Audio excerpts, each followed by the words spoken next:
Let's just share with you a little gem. I am on my lunchtime walk, just watching the traffic, make sure I don't get run over. That would not be fun. So a little gem for you, for those of you who are seeking to have more of God operating in your life. Because I want that. I've got that in my desires, in my list of box. One of the things that I've said many times myself, and I've just been reminded of it just this week, that you already have as much of God in your life as you desire. Just let that sit with you for a moment. So adjust my camera. You've already got as much as God in your life as you desire. So what does that say to you? You can perhaps get a little bit miffed, thinking, yep, I actually want more than what I'm seeing and experiencing right now. But the reality is that when you became born again, God put himself, the Holy Spirit and Jesus inside you. You've got to watch the trains. This is our train truck. So you have everything you need to express God where you are right now. So the problem is not asking for more of God. The issue is learning how to flow and release the Holy Spirit that's in you. And that's one of the big challenges for us. But we are operating and living our lives, experiencing everything of God that we actually desire, that we want to. We've just had the Olympics, and whatever your take on the Olympics doesn't really matter. But those athletes that got themselves into the Olympics didn't do that by one Sunday stroll or one workout session. They did it by consistently applying themselves to their training, their trainers, noisy trucks, and their program that was designed to get them to their peak fitness at the right time.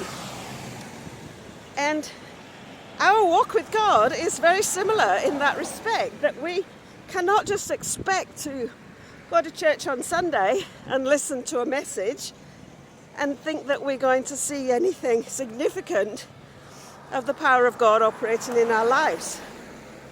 For me, the one thing that is pretty key is actually understanding what we carry.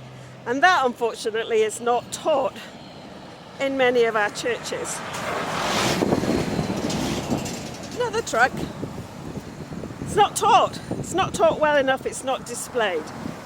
We were having a conversation at our home group last night, and one of the things that we talked about was the fact that there is something like 2.3 billion Christians on the planet, and yet our churches are empty. People choose to do other things with their Sundays or whatever they're doing in their lives. And that, to me, is not an indictment on those people. To me, that's an indictment on the church and how the believers have expressed Christ. You can go through all kinds of reasons why and the atrocities that have happened in the name of Christ or the church. People have been rejected by the church, they've been hurt by the church, and they don't want a bar of the church. But in Jesus' day, what Jesus brought was much more than just conforming to some religious institution. And that's where we need to really think and have a bit of a study about how we as Christians are representing Christ and what we're doing about it where we live. It's a challenge to me, and I hope it's a challenge to you. So I'll just leave you with this thought. What are you doing to show more of Jesus in your life? How are you expressing the Elohim above all Elohims in your daily walk? How are you letting the Holy Spirit minister to those around you? Because you are walking in as much of Jesus as you desire. So I pray, not that you're walking more of God, I pray for your desire, that your desire increases. Bless you. Be blessed and be a blessing.